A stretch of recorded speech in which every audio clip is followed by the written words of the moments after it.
Hola, muy buenas tardes.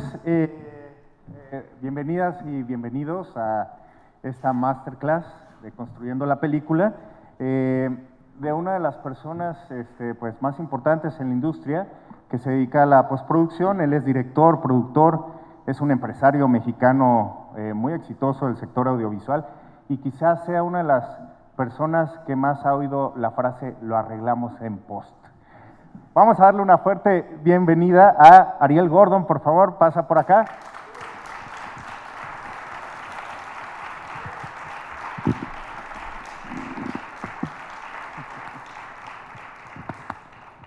Bienvenido, Ariel. Sí, gracias. Bueno, gracias a todos, qué gusto verlos.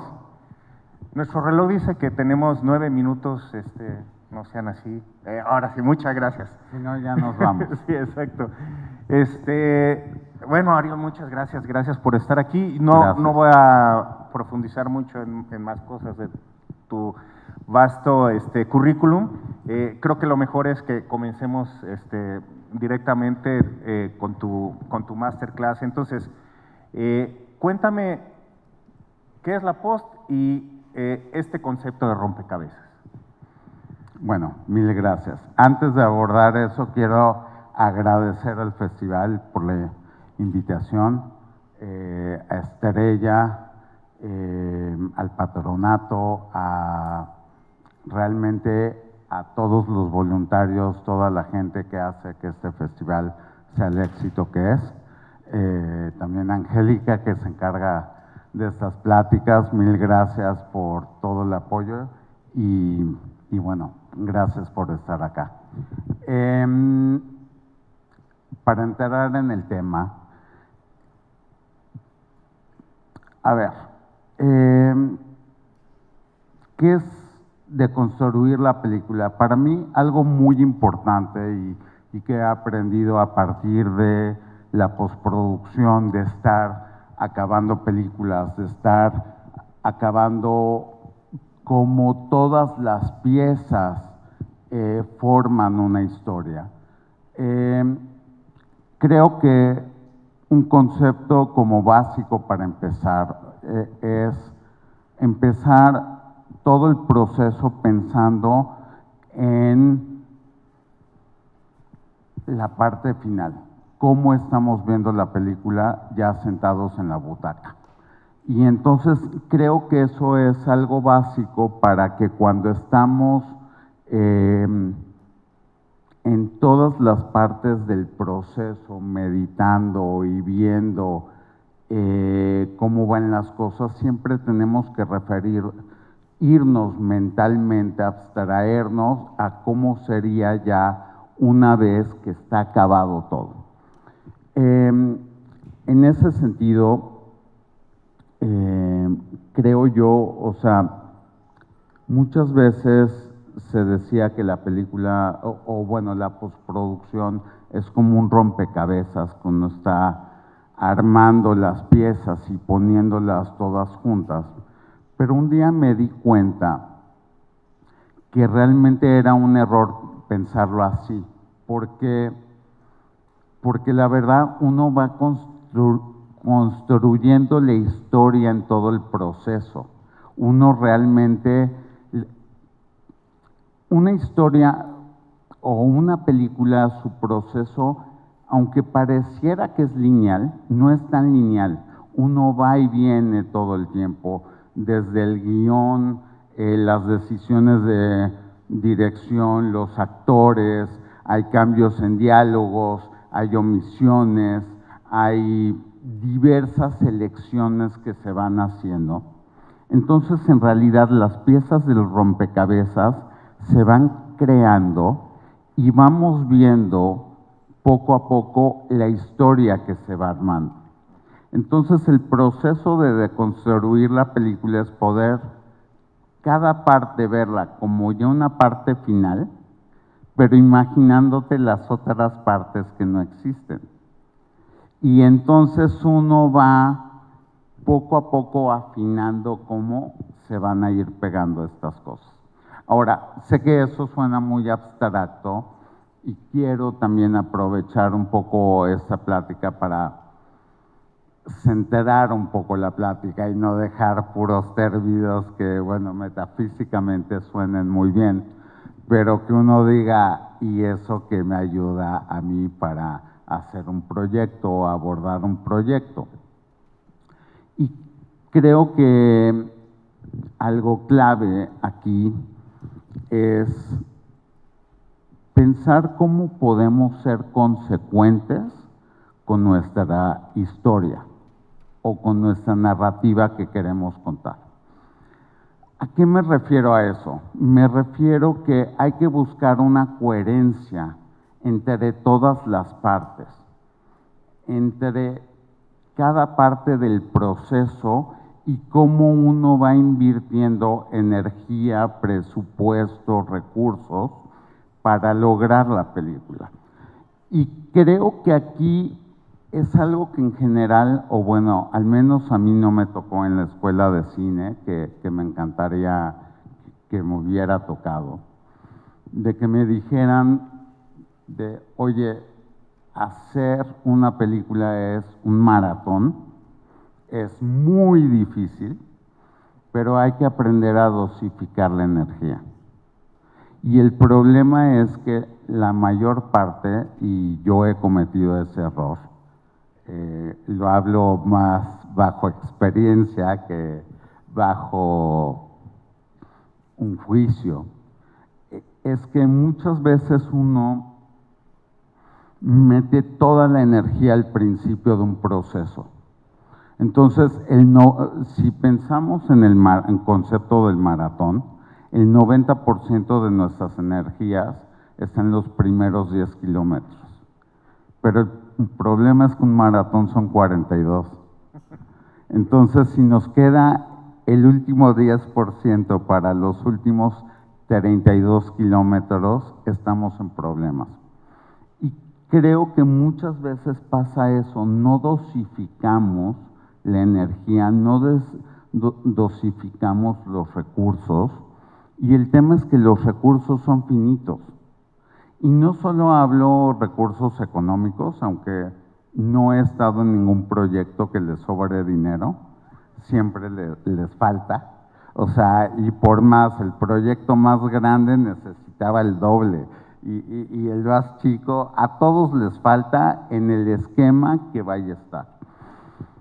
Pero sí es muy importante esa dosificación de cada recurso y cada cosa, porque al final hacer una película acaba siendo esta correlación de toda la parte de los procesos y de cómo interactúan entre sí. Entonces, en ese sentido sí me parece sumamente importante, si puedo hoy compartir algo, dejarles algo a ustedes, es hacer estrategias de cómo se va a ir distribuyendo la energía vital, la economía de una película, pero sobre todo el tiempo. El tiempo es lo más finito y lo que todos los proyectos muchas veces tienen más marcado. Y no solo tiempo de cuánto dura el proyecto, cuánto el equipo puede aportar, ¿no? Porque luego se nos olvida, pero el crew, toda la gente que participa, tiene vidas, tiene familia, tiene todo, no puede estar eternamente en una película. Entonces, este concepto de dosificar los recursos es muy importante y creo que aquí es donde quiero como irlo desmenuzando en esta plática, que creo que es lo que la postproducción me ha enseñado, el jugar con estos rompecabezas 3D, a decir, bueno, no puedes dejar una pieza maravillosa y una pieza chunda. Claro, claro. Entonces, bueno, a ver, lección número 1, dosifiquemos los recursos. Correcto. Son finitos, ¿no? Ahora, cuando hablas de productos, o sí, de elementos, ¿cómo abordas en términos prácticos esta deconstrucción? ¿No? Sí. O sea, o con quién lo abordas, es el... Totalmente. Sí. Mira, recuerdo aquí algo que muy joven Gabriel Retes en una fiesta me contó. Me acuerdo que yo igual había hecho uno de mis primeros cortos, estaba muy emocionado de hablar con él, tenía películas que me encantaban mucho de él, platicando todo eso. Y él, de una manera muy clara y contundente, me dijo, a ver, como director, tu chamba es ser el primer espectador. Tú tienes que sentir lo que va a sentir el espectador.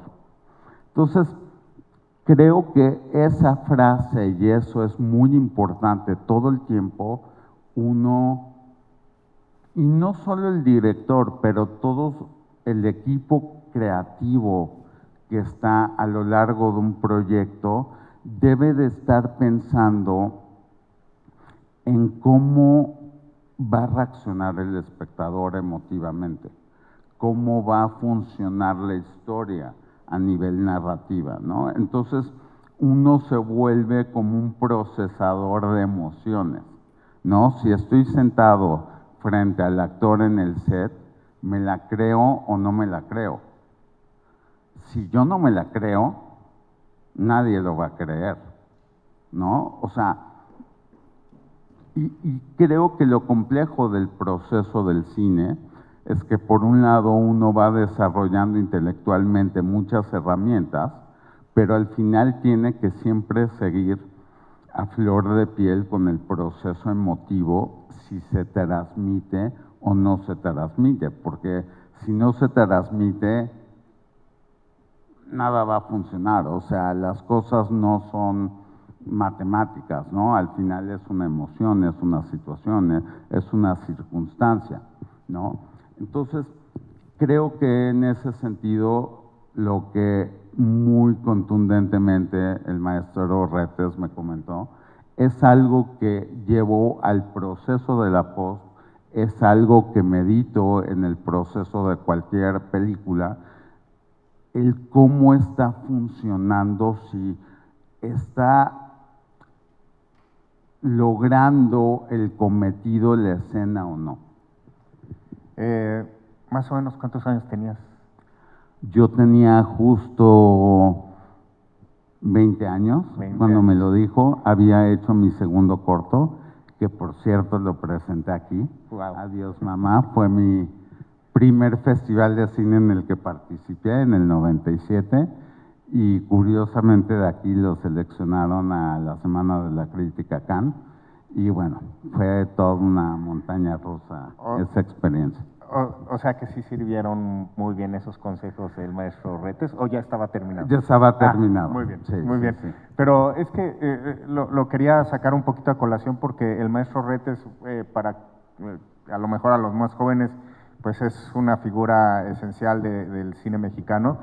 Sin embargo, sin embargo, ustedes cuando venían al Festival de Guadalajara siempre lo veían aquí. O sea, era una de las personalidades que siempre estaba caminando, siempre estaba muy cercano, ¿no? Entonces, creo que es una de las cosas maravillosas de los jóvenes cineastas que nos acompañan, que se pueden encontrar a este tamaño de directores y de cineastas y tener estos consejos que, miren, después voy a decir de 10 años, ¿no? No, muchos, muchos. Sigue impactando en tu vida y que además con mucha fortuna, pues se lo estás pasando también, ¿no? Lo estás transmitiendo, ahora sí que de generación en generación, ¿no? Totalmente, totalmente. Bueno, entonces, hablando de todo esto, ¿cómo sería ese acercamiento desde la edición? Claro. Es donde se establece el ritmo de la película, el tono, el estilo. Habrá mucho que ya sepan y hayan visto de la edición. Y de nuevo, creo que son conceptos que todos igual dominamos, pero donde quiero recalcar, creo que algo que ayuda mucho en la edición es cuando uno omite o borra tomas. Entonces, volviendo a este tema de los recursos, son finitos. Y yendo a esta idea de ser un poco de ida y vuelta, creo que la edición, el editar películas, enseña a que igual uno tiene que hacer esa edición previa a la edición. ¿Y a qué voy? Es mucho más barato borrar líneas de un guión a acabar filmando y decir, esta escena no funciona. Entonces, finalmente, creo que la edición nos enseña a ser muy contundentes. Y creo que el reto, y es difícil, por un lado, navegar con las emociones, sumergirse, estar sintiendo, estar calibrando si emotivamente la historia funciona o no, pero también tener el ojo crítico y decir, bueno, esto sirve o no. Y no solo con la parte a nivel guión. Me gustaría dar un ejemplo como sencillo, pero un poco también para poder ilustrar, que es algo que he visto muchas veces que ocurre en infinidad de proyectos. Una escena de un restaurante, dos personajes van a platicar de cualquier cosa, ¿no? Entonces la escena empieza con el mesero que le dan una bebida, la lleva en su charola, seguimos al mesero, llega a la mesa y ya nos quedamos con los personajes. Eso funciona muy bien si es el inicio de la película. Ahora, si ya en realidad justo personaje A le va a decir a personaje B que se quiere divorciar, eso automáticamente en edición lo acaban cortando y quitando porque no viene al caso. Pero a veces desafortunadamente cuando nos involucramos más en la parte emotiva, que es muy importante, igual nos metemos más, nos engolosinamos con hacer ciertas tomas, ciertos momentos. Y entonces, ¿qué es lo que pasa? ¿O qué es como el tema que quiero al final como centrar en toda la plática hoy? Que al final, en vez de perder energía, si era una escena donde anuncian una separación, en vez de tener una introducción a la escena, cierto nivel de complejidad, extras, todo, poder editar ese momento y darle más espacio de producción, de tiempo de filmación, a la escena de la persona, al personaje B que le dicen, ya no seguimos juntos, y cómo reacciona. Entonces, creo que allí es donde tenemos que ir aprendiendo a cómo dosificamos la energía en un proyecto y cómo planeamos la carrera del maratón. Cómo no nos vamos desenfrenados y haciendo y filmando y luego de chin. Me faltó tiempo para lo más importante, para lo más esencial que tenía que filmar, ¿no? Entonces, creo que a lo largo de todo y a lo largo de todos los ejemplos que quiero como comentar van a ver ese leitmotiv que espero que se transmita hoy. Entonces, o sea, digámoslo, para ponerle en una lección número 2, sería, piensa muy bien lo que quieres mostrar en el tiempo de producción en el set. ¿Es por ahí? Sí, pero al final piensa muy bien, es si tú estás sentado en la butaca viendo la película, dependiendo dónde está la escena situada en la película, qué es lo que necesitas ver en ese momento. Y allí tienes que acotar la parte emocional que uno usa por la parte intelectual y poder ser más concreto y cuidar las energías para poder tener de alguna manera menos merma, ¿no? O sea, lo ideal sería no filmar y filmar cosas que quedaron fuera, que siempre pasa porque parte de un rodaje es protegerse y tener opciones, pero creo que allí es donde tenemos que medir qué tanto es tantito y cuántas opciones queremos tener y no perder demasiada energía o demasiado tiempo en algo que igual lo ameritaba más. Entiendo, muy bien. Y entonces, bueno, hemos hablado entonces como de esta importancia del rodaje, en la edición también, y hay muchas cosas también, o muchos elementos importantes durante la postproducción. Una de ellas es la corrección de color, y que una corrección de color pues te puede dar el tono, Claro. el mood de la película, o sea, es sumamente importante y creo que de repente a lo mejor no se le toma tanto en cuenta cuando estás comenzando, ¿no? Pero creo que es buen momento para detenerse ahí.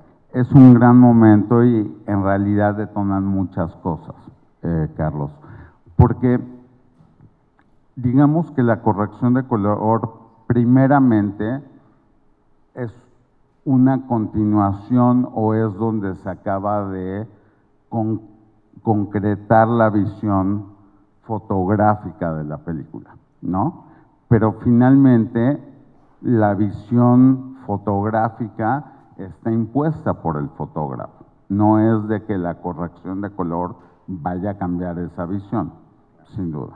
Ahora, a mí aquí algo que he aprendido es que en realidad más que hablar solo de la corrección de color, es hablar de la estética de la película.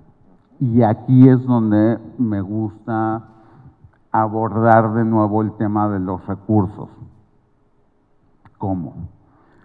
Una buena foto, aparte de tener una buena corrección de color, necesita un buen arte, un buen vestuario y unas grandes locaciones.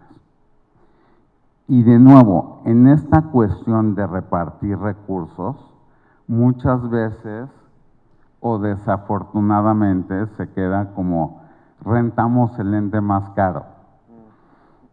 Y a veces hubiera convenido más invertir en el vestuario, donde es el punto de color más barato de poner en la pantalla. Igual no puedes pintar todo tu fondo, pero puedes poner el color que necesitas para la escena en tu personaje con el vestuario. Qué buen tip. Entonces, y no solo el vestuario, por ejemplo, no todo es equipo. Entonces, a veces convendría más alocar recursos, y en este caso tiempo, para estudiar la iluminación, o más que la iluminación, la luz del sol en una locación. Y entonces hacer un plan de rodaje que funcione como cómo evoluciona el sol ese día y todo eso. Entonces, no llevas tantas luces, pero tienes muy claro dónde sale el sol, dónde se mete el sol, qué escena vas a hacer antes, qué vas a hacer después, y juegas con eso. Que también son recursos. Muchas veces no le damos tiempo a los fotógrafos que realmente estudien las locaciones a nivel cómo se comporta el sol y todo eso. Sí, uno puede llegar con el app, ver dónde sale el sol y todo eso, pero no es lo mismo estar en la hora que piensas que vas a filmar y decir, ah, mira la sombra que pega por el campanario, podemos hacer esto, y acabar allí con el conocimiento, con la improvisación, con todo, de usar esos recursos intangibles, ¿no? Y no solo eso, también de repente fotografía puede trabajar mucho con arte, escogiendo las luces prácticas que realmente jueguen y hagan una iluminación que esté justificada por todo el entorno del personaje. Entonces, creo que de nuevo el reto es cómo no nos vamos en una cosa o en la cosa más llamativa, en todo el equipo de filmación o todo eso, y cómo repartimos recursos a todos los puntos. Y volviendo a la corrección de color, algo importante que me ha enseñado es que en una secuencia, en una escena, no puedes dejar que una toma se vea maravilloso. O sea, algo importante de la corrección de color es hacer que toda la escena sea continua. Como todas las tomas de la escena se hablan entre sí.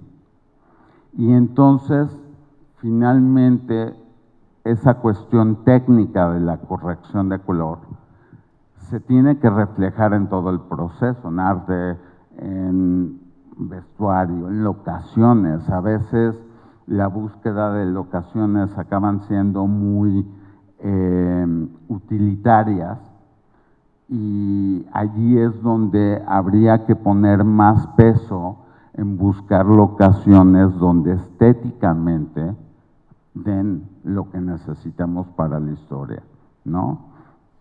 Y también en el arte, o sea, por ejemplo, he oído casos, y cuando están los recursos es increíble, de que uno llega al cuarto de un personaje y abre un cajón y está su diario allí escrito y todo eso. Y si es una película de millones de dólares y se puede, increíble. Pero si no los tenemos, creo que aquí también conviene decirle al director de arte, ¿sabes qué? Solo voy a ver la cómoda. Solo necesito un buró, un algo, una cobijita, va a ser un shot así, no voy a ver el resto del cuarto. Y no gastemos recursos en todo lo demás, centrémonos en el momento a contar. Y entonces así vamos acotando los recursos, ¿no? Entonces, creo que eso es lo importante, tener esta coherencia, buscar cómo coherentemente dividir los recursos en todo. Y no hablo solo de dinero, hablo energéticos, hablo de tiempo, hablo emocionales. Entonces, ¿cómo dividir? Porque al final es mejor correr un maratón en 4 horas que llegar caminando, ¿no? Porque si uno llega al final caminando 8 horas después, al final del maratón, pues sí, los colegas cineastas nos tomamos una chela y pues sí, se entiende y todo es igual. Pero el público que lo está viendo en el cine, en la plataforma o zapeando en la tele es de, no, pues no llegó. ¿No? Entonces allí es donde es importante eso. Sí, entonces, de nuevo, pues todo centrado en ahorrar los recursos y en la deconstrucción. O sea, ahorita que te escuchaba hablar, pues es como bien importante estar pensando en el presente, en el pasado, en el futuro. O sea, como que siento que, bueno, tu mente pues está viajando todo el tiempo a todas partes, ¿no? Porque si estamos hablando de corrección de color en el rodaje, pues o sea, estás en otro tiempo totalmente, ¿no? Totalmente. Digo, al final se hacen looks previo a rodaje, se ve un poco cómo se va a ver durante el rodaje. Hoy en día la tecnología nos permite tener aproximaciones más precisas, ¿no? Con el diseño visual y todo eso. Pero al final de cuentas no es solo el proceso digital, no es moverle el color digitalmente a las cosas, es crear en el todo. Entonces, si no le damos peso al vestuario y al arte y a la locación, le estamos dando mucho peso a la corrección de color y al final yo siempre he dicho, o sea, si tienes un muro blanco atrás y no hay nada y el personaje no tiene nada interesante de vestuario, ¿qué le haces en color? Sí, claro. ¿Qué hay para hacer? Pues nada, ¿no? O sea, al final la visión estética es el todo y todos son importantes, porque al final lo complejo es que cada parte de la cadena le da valor a la otra parte. Entonces, por eso es meter esta idea de una estrategia de optimizar y dosificar los recursos para que todo tenga el peso suficiente y para que todo llegue al otro lado, o sea, para que este viaje de la película y eso llegara a la meta y que todo sea coherente entre sí. No ponerle muchas ganas al color, pero no al arte, pero sí a esto, o sea, tenemos que ir en parejo y a veces eso significa quitarle recursos a una cosa para distribuirlo en otra. Y creo que lo que llega a pasar mucho con óperas primas es que los recursos se van en el inicio, ¿no? Y muchas veces inclusive Perdón, ¿en el inicio a qué te refieres? del proceso, de la producción, de la preproducción, empiezas con las arcas llenas y se va bajando el presupuesto, ¿no? Entonces, hay inclusive muchas veces que dicen, bueno, la post ya ganaremos un premio y veremos cómo se acaba.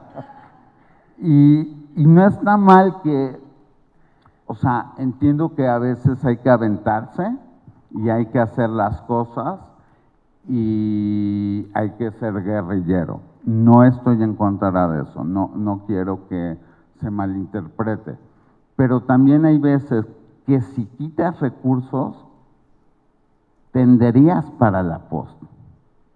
No necesitas el ente más caro o igual tantos transportes. Yo vivo peleado con la cuenta de transportes en las películas, o sea, siento que mucho se va en camionetas y gasolinas. Y digo, eso no se ve en pantalla. Y luego no hay dinero para otros procesos al final. Que sí se van a ver y que necesitas Correcto. para tu narrativa. Entonces, de Claro. repente igual, es decir, bueno, si nuestro presupuesto es limitado, igual no hay transportes. Sí, sí. Que por todo el supuesto. mundo llegue al rodaje por sus propios medios. Sé que igual suena muy radical, pero hace 20 No, años así era. Pero de todas maneras, o sea, hacer cine de guerrilla también pues implica tener un análisis de tus recursos, Claro. ¿no? Y utilizarlos lo mejor o lo más inteligente posible. Y no hablábamos, como tú lo decías, de lana, incluso emocionalmente, ¿no? Claro. Tener al crew todavía contento de estar en una filmación y no de, puta, qué bueno que ya se acabó esta madre, ya voy a Totalmente. grabar lo que sea, ¿no? Sí, y yo creo que allí también ayuda mucho al equipo creativo cuando hay mucha certeza en el proceso y la gente sabe exactamente qué se está realizando y hay como mucho orden.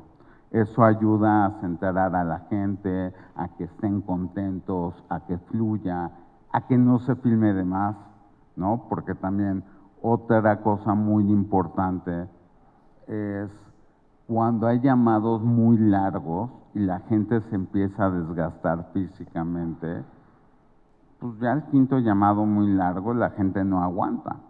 Sin dormir, sin comer. Sin dormir, sin comer Ajá. bien y todo eso. Entonces, de nuevo, cuidar parte de los recursos es cómo cuido a mi equipo técnico que no se muera en el camino de cansancio y que no esté bostezando en vez de estar pensando en qué es lo esencial en el siguiente emplazamiento. Sí, qué importante eso, ¿eh? Pero bueno, a ver, ya tengo entonces mi cuadro muy bonito. Ahora hablemos del sonido, hablemos de la importancia y cómo cuidar también esos recursos ahí, ¿no? Totalmente. Bueno, algo que ha pasado también históricamente es que muchas de las locaciones no se escogen en base al sonido. Entonces también pasa que hay lugares impactantes visualmente que funcionan muy bien, pero llega el sonidista y dice, oigan, nadie oyó la fábrica de al lado, o no, Y los camotes. sí, o no se dieron cuenta que estamos en el camino exacto donde aterrizan los aviones Y eso me acuerdo mucho porque en el CUEC, yo estudié en el CUEC, el foro que teníamos justo estaba ubicado en el pad de aterrizaje de los aviones. Entonces llegaba una hora que cada 2 minutos pasaba un avión, ¿no? Entonces se vuelve muy complicado estar filmando en esas condiciones. Entonces, creo que se pueden hacer concesiones sin duda. Hay momentos que dices, la imagen importa más que el sonido, sí, pero también si tienes una escena vitalmente importante, donde la actuación, donde lo que dicen es muy importante y probablemente no se vuelva a repetir, no tener la locación ideal para que funcione el sonido directo puede ser costosísimo, que lo tengas que hacer un ADR porque no se entiende, se grabó mal, todo eso, ¿no? Entonces, creo que lo primero en sonido es pensar que las locaciones también funcionen auditivamente. La importancia de estar ahí, lo que decías hace rato, Sí, ¿no? de sentir todo y estar pensando en todos los niveles, ¿no? Y bueno, también yo creo que a partir de el guión, algo que puede ser muy rico, que a veces se hace y otras veces no se hace, es que el diseñador de audio y el sonidista tengan un diálogo previo a la filmación y hacer una biblioteca propia de sonidos de la historia. Antes de decir, ok, lo cubrimos en Folies, lo cubrimos en postproducción, pero es de, oye, ese despertador que sale en el guión, checa si suena bien. Igual suena Orlando el despertador, muy bonito, que escogió arte y todo, igual no funciona. Y se hace en Foley o se hace en otro proceso. Finalmente, también es el juego de la magia sí, de hacer todo este rompecabezas. Pero también, finalmente, si tienes una filmación y hay muchos momentitos donde uno puede estar grabando y adquiriendo estos sonidos particulares de los espacios, de las locaciones, uno ya llega a enriquecer de otras maneras ya en la postproducción. Entonces, creo que es darle más autoridad y independencia a quien graba el sonido, que a veces solo lo ven como la persona con el micrófono y todo eso, y está grabando y lo dan por hecho, pero también el otro 50% de la película es el audio, ¿no? Entonces, aprovechar a capturar no solo el directo y los diálogos, pero sino todo el universo sonoro que conllevan esas locaciones, los actores, si hay tics, si hay cosas que pueden funcionar de, ay, me gusta cómo haces con el encendedor, no puedo tener una grabación de tu tic con las manos y eso en silencio y tenerlo aislado para luego post de audio. Entonces, creo que eso es muy importante, ¿no? Aprovechar esa parte. Que todo lo que te ha dado la experiencia, ¿no? Y bueno, pues hablando del sonido, pues obviamente hay una parte muy importante que es la música, ¿no? Y ahí cómo nos podríamos ahorrar lanas, por ejemplo, cuando incluso queremos como una canción específica que luego sale carísima, o sea, todo eso, ¿no? A ver, desgraciadamente hay canciones carísimas y más las canciones que están en el inconsciente colectivo en general acaban siendo muy caras. No sé si siempre podamos ahorrar, pero igual hay que ahorrar para tenerlas.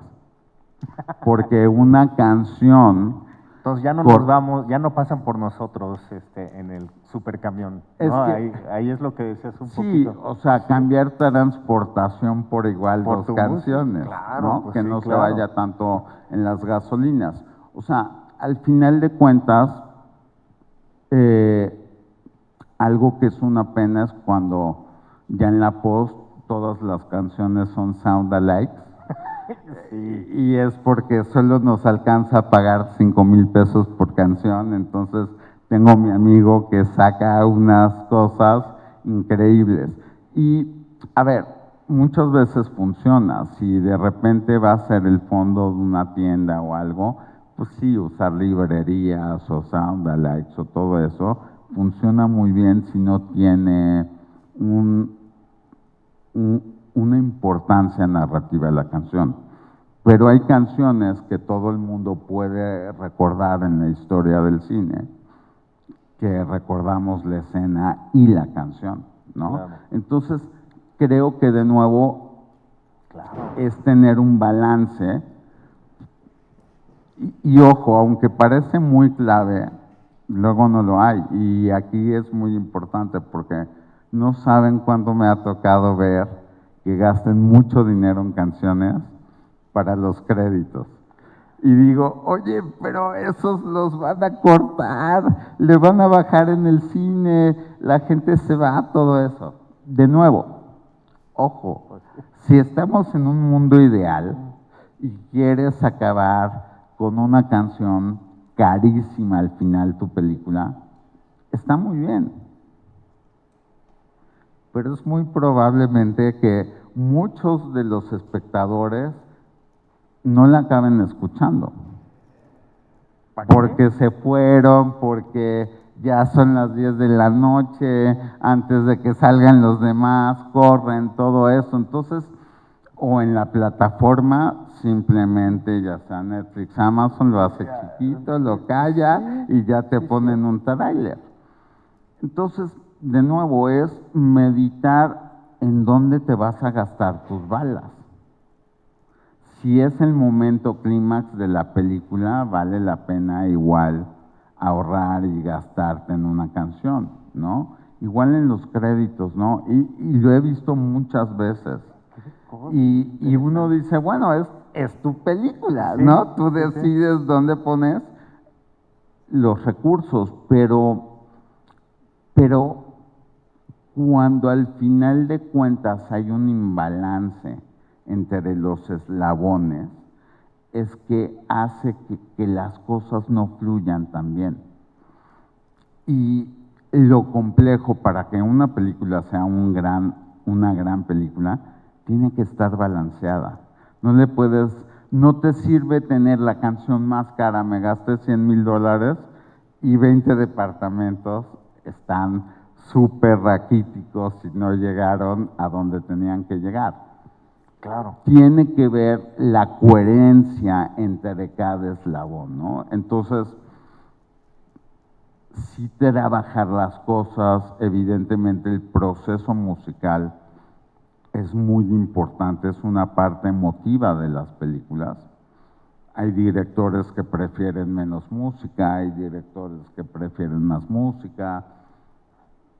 Hay posturas que dicen que la música de repente puede ser más fácil o engaña las emociones, aunque mi postura real es todo lo que hacemos es engañar a las emociones, ¿no? Entonces, Es una ficción. de repente decir, bueno, ¿qué tanto es tantito?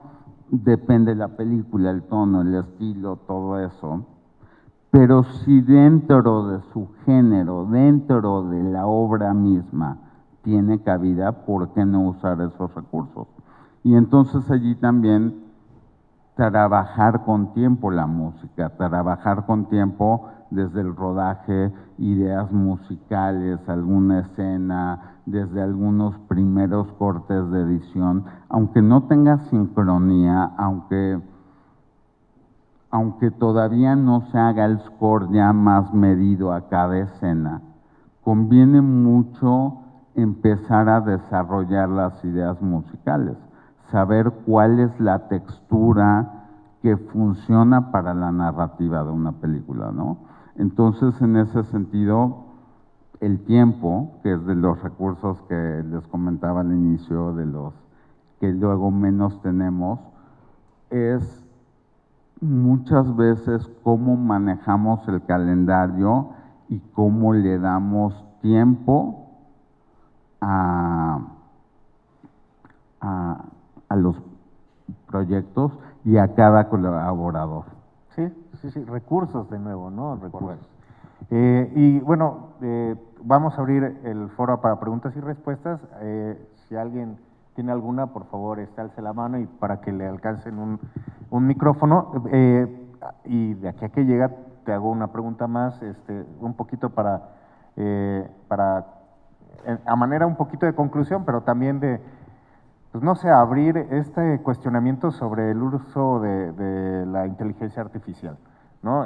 Que pareciera ser un villano, que de repente o la gente que le empieza a usar la cuestiona mucho, Claro. pero es pues parte esencial o es una herramienta poderosa, esencial en el mundo de ahora. Entonces, pues, ¿cuál es tu opinión en cómo usarla? Sobre todo también para un uso bueno de los recursos, pero que tampoco veamos que pues se ve chafa por ser inteligencia artificial, ¿no? Al menos en el cuadro, porque hay muchas formas de usarla, ¿no? También. Sin duda, sin duda. Yo creo que hablando del AI, de la inteligencia artificial,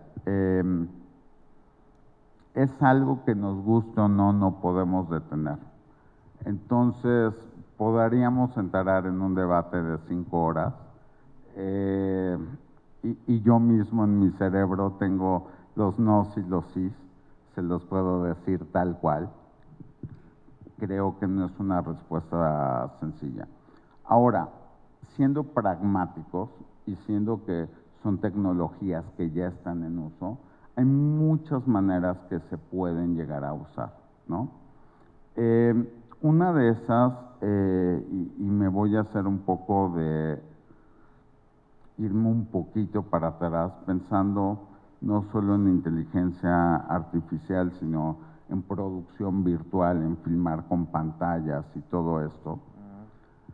A mí algo que me ha gustado y me ha sorprendido y creo que se va a empezar a usar más es una cámara que se llama Portal Cam de X-Grids.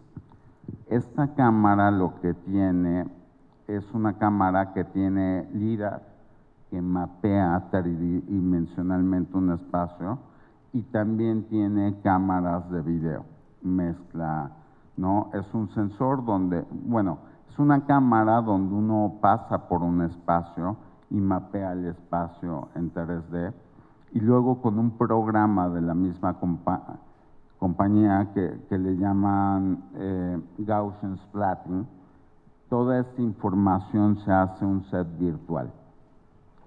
Entonces, ¿dónde es que yo creo que podemos usar mucho la inteligencia artificial? Yo creo que de repente puedes mapear una locación con una cámara así. Puedes tomar fotos con más calidad para tener texturas con más calidad. Puedes, inclusive también hay drones que ya graban 360 muy barato, en fin, puedes tener una adquisición de diversas formas de un espacio que igual ni te dejarían filmar, Bellas Artes, o sí, afuera de Bellas Artes, y tú aprovechas y todo y pasas con tu camarita y luego pasas con esto y tomas fotos, esto, creas el espacio. Y entonces, ya que tienes ese espacio, puedes tomar toda esta información y con ella y también ayudar a procesarla a que sea totalmente realista. Por otro lado, puedes filmar la escena con los actores y entonces puedes hacer una integración donde el set en realidad es una especie de set virtual que te basas en información que tú mismo adquiriste, filmaste, fotografiaste, todo eso, y entonces haces una escena, pero los metes en un espacio que igual por tu tipo de producción no tendrías los recursos, dineros o eso para usarlo. Entonces, creo que hay aplicaciones donde va a poder estar. O también puedes, de repente, en una filmación más tradicional, usar esta cámara, grabar todos los espacios, y si luego tienes que hacer un retake o insertar algo, tienes toda la información para poder grabar a un actor diciendo una frase y integrar todo el espacio que ya no existe meses atrás, ¿no? Esencial, y pues sí, sumamente más barato, ¿no? Sí. Aunque yo creo también que el AI y el procesamiento de la inteligencia artificial se va a ir encareciendo, ¿no? Ahora que nos usan de conejillos de India para entrenar a la inteligencia artificial, es muy barato, pero también yo creo que algo que nos deja ver que OpenAI, los creadores de ChatGPT, descontinuaron Sora, fue por una decisión económica que no les convenía dar recursos, dar procesamiento a este generador de imágenes. Claro. Por su modelo de negocio. No tenía algo que ver con si Sora era bueno o no era bueno, era gastemos el procesamiento en otras cosas. Entonces, sí creo que algo que tampoco hay que ignorar es que a lo largo del tiempo el procesamiento de imágenes en inteligencia artificial se va a encarecer. Muy bien. ¿Había alguna pregunta? Sí, por acá alguien tiene el micrófono. Ya. Buenas tardes, muchas gracias. Me llamo Lucy y creo que en general pues hay muchísimas recomendaciones pues bastante oportunas, ¿no? Me quedo con particularmente las que son referentes al proceso pues ya de edición, montaje, corrección de color, y por ahí va un poco mi comentario, o bueno, mi petición es más bien preguntar su perspectiva respecto a la decisión final de una visión única del director para ya el montaje final, porque ocurre mucho que cuando pues uno como director pues está haciendo el montaje de las secuencias al final, escucha las opiniones del colorista, escucha las opiniones del montajista, del editor, del amigo, del productor, y finalmente pues esta visión del director pues sí, un poco se queda deambulando entre, finalmente pues no es una peli exclusiva para una persona, ¿no? Es también para quien lo ve. Entonces, ¿cómo lidiar de pronto con esa ambigüedad en este proceso? Gracias. Gracias a ti. Pues mira, igual mi respuesta es con otra anécdota que viví, muy corta, pero me acuerdo con mi corto Adiós Mamá, ya llovió, muchos años. Antes de que se estrenara, antes que lo acabara, se lo enseñé a Luis Mandoki, porque lo había conocido mucho antes, larga historia, ni me quería ver, le daba flojera este chamaco que quería hacer cine, y yo, por una amiga de la amiga de mi mamá, que lo conocía, yo estuve allí jodiendo para conocerlo.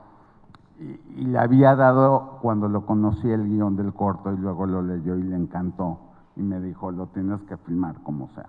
Y ya que lo filmé, se lo enseñé antes de acabarlo, presentarlo aquí en Guadalajara. Y entonces, algo que me acuerdo es que él me dijo, ¿sabes qué, Ariel? Estás muy joven, no le hagas caso a nadie, solo sigue tu instinto. Conforme vayas creciendo, vas a poder integrar mejor las opiniones de los demás. Entonces, me gusta mucho, fue muy valioso eso. Creo que toma muchos años poder integrar críticas o comentarios y que no afecte tu visión personal de tu proyecto, tu película. Sin duda, ¿qué es lo que pasa? Muchas veces un comentario de una persona en particular puede ser reflejo de algo que no está funcionando en otro punto. Te dicen, ay, esa escena no me gusta, pero esa escena no funciona porque 20 minutos antes la escena que la tenía que apuntalar le falta algo. Entonces, creo que escuchar comentarios de las personas requiere experiencia de ir procesando, calibrando a qué se refiere, e igual el comentario es consecuencia de otra cosa. Entonces, me quedaría con este comentario de Mandoki de cuando eres joven no escuches a nadie, sigue tu instinto y conforme vayas teniendo más seguridad, irte abriendo y todo eso. Ahora, hacer cine es un trabajo colectivo y también es importante aprovechar la inteligencia colectiva. Y creo que eso es algo muy importante de valorar, que al final es un sistema de muchos cerebros procesando una idea. Entonces, es un juego que uno se tiene que ir abriendo y tomando de los demás para lograr una mejor narrativa. ¿Alguien más? ¿Hay otra pregunta? Por allá, por favor. Gran consejo, y además grandes maestros también, ¿no? Bueno. Hola, ¿qué tal? Muchas gracias por estar aquí y compartir con nosotros. Mi nombre es Carlo. Mi pregunta creo que está un poco relacionada con la anterior. Comentabas un poco sobre la elección entre lo emocional y lo intelectual a la hora de escoger estos recursos de energía, ¿no? ¿A dónde se van a ir? Mi pregunta, bueno, entiendo que lo emocional tiene un peso superior a lo intelectual, pero mi pregunta es, ¿cuándo lo intelectual tiene un peso mayor a lo emocional? Y sí, ¿cómo saber elegirlo? Creo que finalmente ese es, si tuviera la receta, todos los directores con la receta harían cosas maestras. Creo que ese es el debate en cada proceso creativo, ¿no? Yo lo que diría como un norte, no como una cuestión terminante, es que finalmente la gente va a ver una película, a tener una experiencia emocional. No va a oír un discurso, no va a algo, va a conectar. Entonces, finalmente, tiene más peso, o sea, el primer peso es la conexión. Ahora, todo el conocimiento que uno va adquiriendo del proceso de hacer cine, te va dejando ver qué puede fallar, qué puede funcionar, que me estoy yendo por mis propias emociones, ¿no? Porque hay veces que uno ve emotivamente un corte, pero igual el público no tiene esa conexión emotiva también que tú le estás viendo. Entonces, yo recomendaría mucho, a ver, ¿cuál ha sido el desempate en muchos procesos? Cuando yo veo procesos de edición un poco embotados, digo, ¿por qué no hacemos una proyección? ¿Por qué no invitamos a gente desconocida a que la vea y dé su opinión? Entonces, siento que eso mucho, hacer una proyección con gente común y corriente, ayuda muchísimo para de repente ver si están conectando o si está funcionando o no. Ahora, también, ¿cómo uno obtiene la información de toda la gente opinando al final? Es complejo, porque hay veces que en una función proyectas algo, alguien dice una opinión y la permean todos. Entonces no es tan sencillo como decir solo funciona así o funciona asado, pero creo que sí hay que escuchar, pero creo que también uno va aprendiendo cosas para acotar ciertas cosas técnicamente. Tenemos tiempo para una última pregunta. ¿Alguien se quiere animar?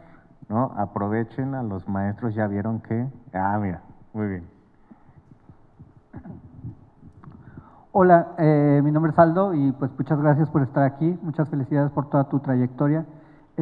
Adiós Mamá fue algo que te marcó, me imagino, mucho, pero me gustaría saber, dentro de los trabajos que has participado, no solo dirigidos, sino en todos los que has participado, si hay alguno que recuerdes que te salió mejor de lo que esperabas cuando lo estabas como cocinando, y si hay alguno que no salió, y cuáles piensas que fueron los factores que determinaron que te gustara tanto o que no te gustara. O sea, digo, has estado en un montón de trabajos y si hay alguno que te haya marcado, quitando el de Adiós Mamá para conocer sobre algo más. Híjole, es una pregunta que sería para unos tequilas y 5 horas de respuesta, pero a ver, yendo a lo personal y como la primera respuesta rápida, cuando hice mi ópera prima, que la presenté aquí y que tuvo críticas encontradas, pero yo diría hoy ya a la distancia que francamente la película no funcionó, ¿no? O sea, es una película que tenía muchas fallas. Y sin duda es complejo de aceptar esas fallas. Me tomó varios años poder cómodamente decir, no, pues filmé esta película y todas o parte de mis apuestas fueron incorrectas. Ahora, por otro lado, inconscientemente, una película independiente donde dije, voy a hacer la posta en casa, de allí acabó surgiendo toda una empresa de postproducción, porque acabé, estaba quebrado, no sabía qué hacer, la película no era el éxito que esperaba y muchos de mis amigos se acercaron a pedirme ayuda a postproducir cosas. Y así el camino de Cinema Máquina creció y hoy en día ha hecho muchas películas y muchos procesos, ¿no? Entonces, la vida da muchas vueltas, a veces uno piensa que fracasa y gana de otra manera o viceversa. Y bueno, en proyectos, digamos, externos, yo como supervisor de post, algo que me gustaría compartir, fue algo que sentía que iba muy bien, pero creo que lo llevaron a otro nivel, fue el observar el proceso de edición de Club Sandwich de Fernando Emke. Yo me acuerdo que había visto un corte, me encantaba la película, sentía que estaba muy bien y ya no había para dónde moverse. Es una película muy concreta, ¿no? Las escenas y eso. Y de repente me acuerdo que hacen un corte donde, por cierto, paréntesis, si no han visto la película, es de el romance o el acercamiento de dos adolescentes, todo eso, y el autodescubrimiento. Y entonces, mucho lo que editaron o quitaron de la película, había momentitos como de te puedo tocar o me puedo acercar, ¿no? Esa timidez. Y de repente en el corte quitaron todos esos momentitos pidiendo permiso y dejaron las acciones. Y la película que estaba acá fue allá, ¿no? Y fue algo que en el corte anterior yo ni me lo imaginé, o sea, yo no entendía en ese momento por qué un nuevo corte, ¿no? Entonces, esa experiencia a mí me dejó sorprendido cómo podían, con la edición, elevar la película a otro nivel, que en ese caso Mariana y Fernando le dieron una vuelta, no con tantos cambios, pero cambios muy profundos, que le dieron otra interpretación a toda la película. Bueno, no otra interpretación, me autocorrijo, le dieron más contundencia y le dieron más foco, ¿no? Entonces, digo, cada proceso es muy rico y en general los 20 también tardan tiempo en caer, ¿no? Hay muchos procesos que la idea o el resultado no lo captas hasta mucho tiempo después. Qué maravilla, ¿no? Y la importancia de mostrar la película a gente de confianza. Muy bien, pues despidamos con un fuerte aplauso esta gran masterclass y que se lleven de aquí muchas de las grandes lecciones que nos dio Ariel. Gracias, muchas gracias, Ariel Gordon. Gracias a todos, un placer.